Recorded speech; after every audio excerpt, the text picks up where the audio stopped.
अखिलेश यादव जी की जो यादव सेना है वह अप्रत्यक्ष रूप से उनकी सरकार में ही गठन हो चुका था।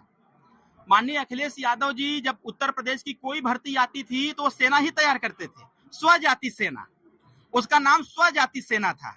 और कहीं ना कहीं माननीय अखिलेश यादव जी ने स्वजाति सेना को आज मुख्य तौर पर लाने का काम किया कि यादव सेना का नाम देने जा रहे हैं। सरकार में नहीं है, और जो अप्रत्यक्ष रूप से हर विभाग में, हर जगह जितने भी डिपार्टमेंट हैं, हर डिपार्टमेंट में उनकी सेना बैठी हुई है। कहीं ना कहीं सरकार के काम को जो धूमिल करने का, उनके छवि को धूमिल करने का प्रयास करते हैं, वही सेना के लोग हैं, जिस सेना को माननीय अखिलेश यादव जी अब एक स्वरूप देने जा रहे हैं यादव सेना की। तो इसमें कोई बड़ी बात नहीं है। यह समाज को और जनता को समझना चाहिए कि यह जो सेना बनाने जा रहे हैं, इनकी सेना अप्रत्यक्ष रूप से ऑलरेडी पहले से बनी हुई है। यह बस एक नाम दे रहे हैं कि यादव सेना का। अखिलेश यादव भी हार नहीं मानेंगे, कार्य वक्त के किसी कीमत पे नहीं मानेंगे। अरे उनके कहले से हो जाए, ये तो बहुत कुछ कहे। वो तो कहे 370 नहीं हम हटने देंगे, वो भी हो गया। उन्होंने बहुत सारे काम कहे थे, नहीं होने देंगे, सब कुछ हो गया। मैं एक बात नहीं समझ पाता हूँ, अखिलेश यादव जी को बोलना चाहिए जिस संविधान की आड़ में वह चुनाव जीते, जिस संविधान की आड़ में उन्होंने अपने प्रत्याशियों को चुनाव जितवाया, आज उसी संविधान को लेकर के जिस जनता ने उनको जितवाने का काम किया, उसी जनता को धोखा देने का काम कर रहे हैं। अरे भाई, आप इसकी चर्चा और चिंता क्यों नहीं कर रहे हो? चुनाव बीतने के बाद लोकसभा इतने दिन तक चला, किसी भी मीडिया में यह नहीं आया। जिस संविधान की दुहाई लोग देते थे, उस संविधान की चर्चा कभी अखिलेश यादव ने नहीं किया। अगर संविधान की चर्चा उन्होंने किया भी, तो यह बात उन्होंने क्यों नहीं बोला कि प्राथमिक विद्यालय से भारतीय संविधान का संपूर्ण अध्ययन कराना अनिवार्य किया जाए। पार्लियामेंट में एक बार उन्होंने नहीं बोला। यह गुमराह करने का प्रयास करते हैं। जिस संविधान को लेकर के उन्होंने जनता को गुमराह करके 2024 का लोकसभा चुनाव जीता, उनको तो चुल्लू भर पानी में डूब मरना चाहिए।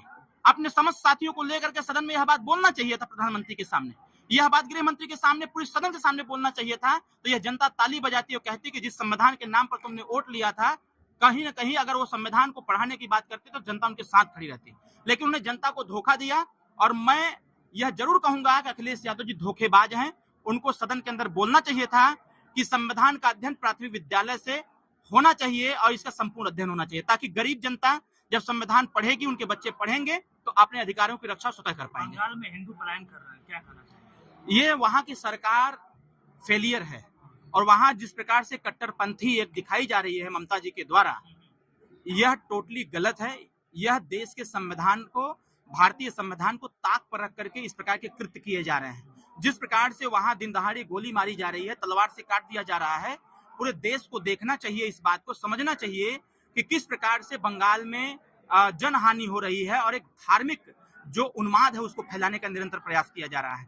हम लोग तो हमारी पार्टी सुहेल देव भारतीय समाज पार्टी, हमारे नेता माननीय ओम प्रकाश राजभर जी ने भी मांग किया है राष्ट्रपति शासन वहां लगाने के लिए। राष्ट्रपति शासन लगा करके वहां इस चीज को कंट्रोल करने का व्यवस्था बनाया। योगी जी बोले कि इनका इलाज बुलडोजर से 100% ऐसे लोगों का इलाज बुलडोजर से ही होना चाहिए।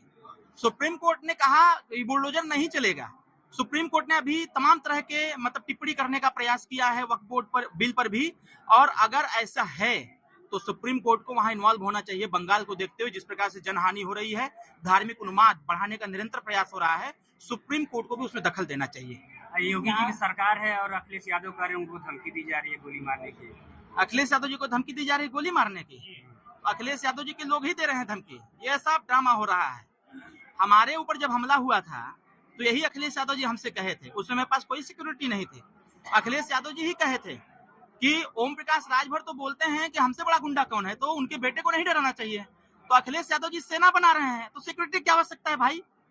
अखिलेश यादव जी यादव सेना बना रहे हैं तो उनको सिक्योरिटी कोई आवश्यकता नहीं है। जितनी सिक्योरिटी वो हटा लेनी चाहिए, और हटा करके उनको अपनी सेना लगानी चाहिए, जो अप्रत्यक्ष रूप से अपनी सरकार, उन्होंने सेना का गठन किया हुआ है।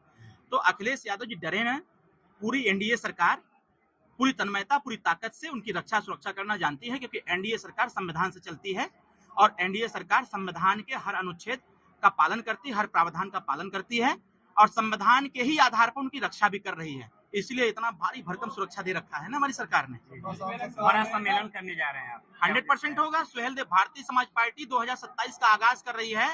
मऊ में झंडा गाड़ेंगे, 2 विधानसभा सीट पर झंडा गाड़ेंगे, और उसके पहले त्रिस्तरीय पंचायत चुनाव में भी झंडा गाड़ेंगे, और अधिक से सीट जीतने का निरंतर हम प्रयास है। कहाँ लड़ेंगे चुनाव? ये कहें बताइए। समय अइले पर बताइए विधानसभा में सुहेल देव भारतीय समाज पार्टी के आज एक कार्यकर्ता बैठक थी और अपने इस मऊ जनपद के सभी जनपद के नेता, हमारे जो प्रदेश के नेता हैं, हमारे मंडल के नेता हैं, विधानसभा के नेता हैं, जिले के नेता, ब्लॉक के नेता, इसके साथ साथ जोन प्रभारी और सेक्टर प्रभारियों की हमने एक छोटी सी बैठक बुलाई थी। और इस बैठक में हम यह देखना चाहते थे कि जो हमारी सेना है वह सेना चुनाव के बाद शिथिल तो नहीं हो गई है, लेकिन आज इस बैठक में आने के बाद और कार्यकर्ताओं से बातचीत करने के बाद यह महसूस हुआ कि हमारी सेना सोई नहीं है। हमारी सेना अपने काम पर डटी हुई है और हमारी सेना इस काम को अंजाम तक पहुंचाने के लिए कटिबद्ध भी है। आज मैं बहुत खुश भी हुआ और बहुत प्रभावित हुआ अपने कार्यकर्ताओं से कि हमारे कार्यकर्ता हार नहीं मानेंगे। तो कहीं न कहीं स्वर्गीय अटल बिहारी वाजपेयी जी भी कहा करते थे कि हार नहीं मानूंगा, रार नहीं मानूंगा। तो हमारे कार्यकर्ताओं में वह कूट कूट के भरा हुआ है और हमारे कार्यकर्ताओं ने आज जो संदेश दिया कि जब तक इस सीट पर कब्जा नहीं कर लेते तब तक हम लोग चैन से बैठने वाले नहीं हैं।